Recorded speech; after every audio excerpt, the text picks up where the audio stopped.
a princípio, as teses, as ideias da igreja se afinam muito mais com um projeto político conservador, mais à direita. Por isso eles abominavam o Lula e o PT, chamavam Lula de demônio, de Satanás, corroboravam aquelas denúncias de que o PT ou a esquerda no poder iam invadir as casas. Isso não era falado tão abertamente pelos principais líderes, mas era muito repetido entre fiéis assim da igreja. Agora, por uma série de razões, inclusive a questão da pandemia, a atitude incorreta do presidente Bolsonaro de negar a vacina, tudo isso tem enfraquecido o bolsonarismo. Então não surpreende amanhã eles mudarem de posição mais uma vez.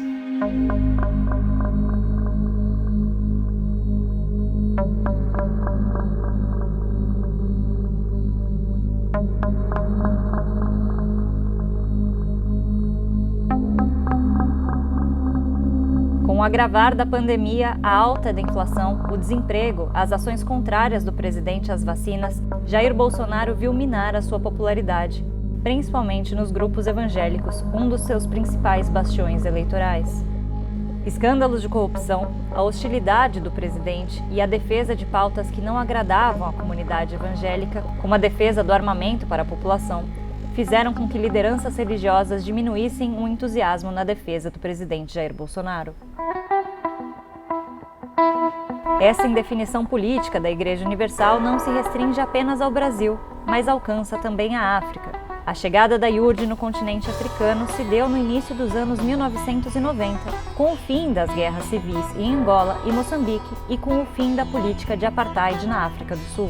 O processo de transnacionalização, né, da Igreja Universal, ele sempre foi um projeto, né? Então a gente está falando de países profundamente marcados por violências coloniais. A gente não pode esquecer nunca disso, né? Que a colonização deixa marcas e marcas profundas.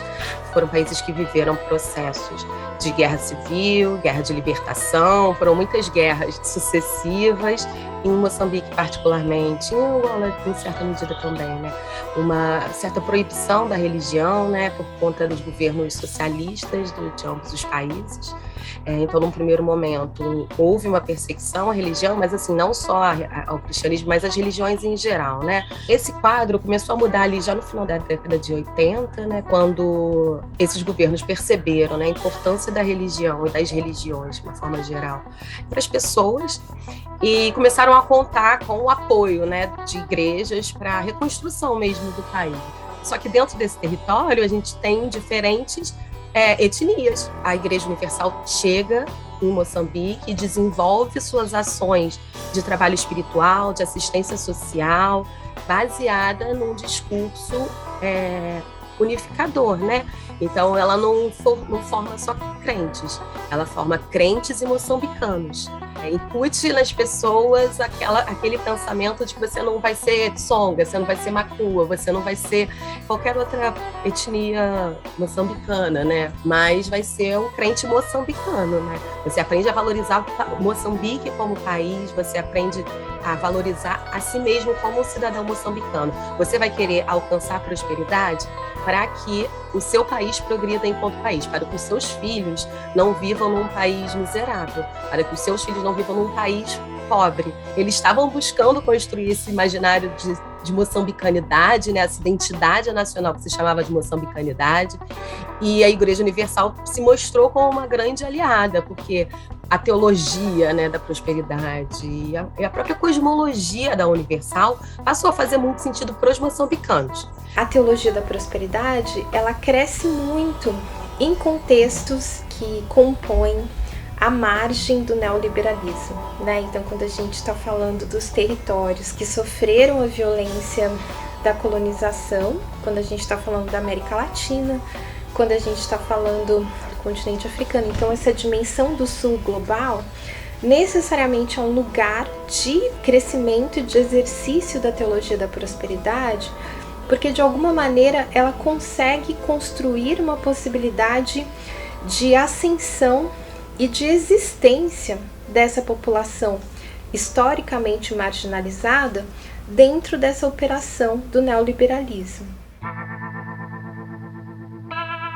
Em 2019, bispos e pastores angolanos da Universal publicaram um manifesto com críticas à direção brasileira da Igreja. Eles acusam o comando da IURD de supostos crimes como evasão de divisas, racismo, abuso de autoridade, imposição da prática de vasectomia aos pastores e a intromissão na vida conjugal dos religiosos. Em junho de 2020, bispos e pastores locais assumiram o controle de templos da Universal em Angola e romperam definitivamente com o antigo chefe, Edir Macedo. Eles se chamam de rebeldes porque não querem se afastar da estrutura da IURD. O que eles reivindicam é justamente que eles continuem podendo ser a Igreja Universal, porém dirigida por angolanos. Mas esse é um processo, né, que a gente já estava acompanhando antes. Primeiro teve uma revolta, né, em São Tomé e Príncipe, meses antes, né, de Angola. Mas antes ainda, em 2017, eu já escutava dos meus interlocutores moçambicanos reclamações sobre as mesmas coisas. E tem a ver com a estrutura hierárquica da própria Igreja Universal, né? Enfim, a reclamação deles era isso, né? Você não conseguia ascender dentro da igreja e virar bispo se você não passa pelo Brasil, e sempre vai ter um pastor brasileiro comandando a Igreja Universal nesses países. A questão toda passa por aí. O Edir Macedo perdeu o controle da igreja lá em Angola, perdeu a TV Record, que teve as atividades suspensas.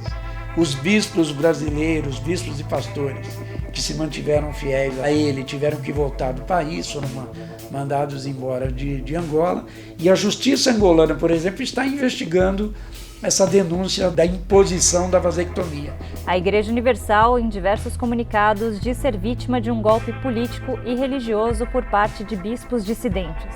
Com a situação se complicando, Edir Macedo recorreu ao presidente Jair Bolsonaro, que foi obrigado a intervir no impasse.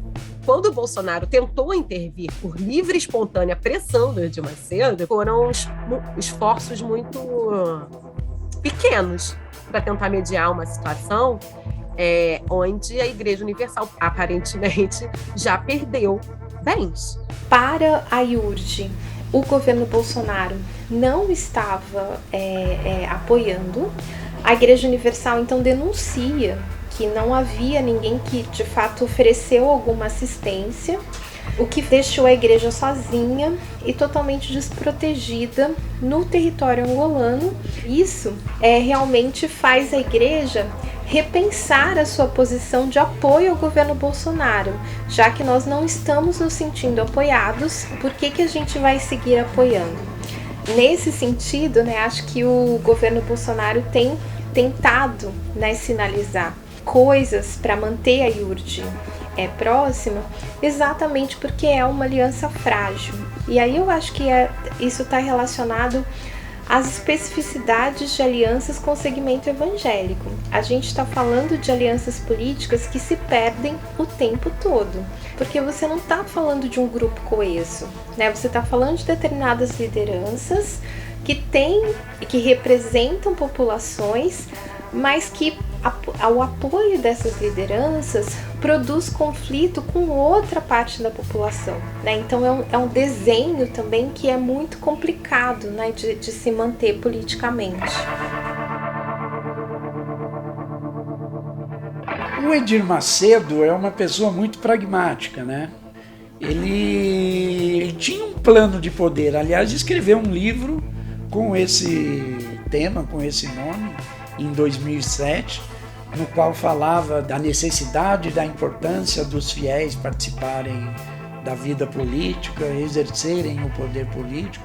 E a vida inteira ele se aliou ao lado de quem era mais forte, de quem tinha mais chance de ganhar. Nunca a gente viu ele ao lado de perdedor, ou apostando no cavalo que vai chegar em último, né? Não surpreende amanhã eles mudarem de posição mais uma vez. Ideologicamente, é o governo com o qual eles mais se afinam. Mas se amanhã o Bolsonaro cair ou continuar se enfraquecendo cada vez mais, não será surpresa alguma eles se bandearem e se aliarem a quem tiver com mais chance de ganhar a eleição. E pode ser o Lula, novamente, que virou demônio novamente, mas pode ser a salvação mais uma vez.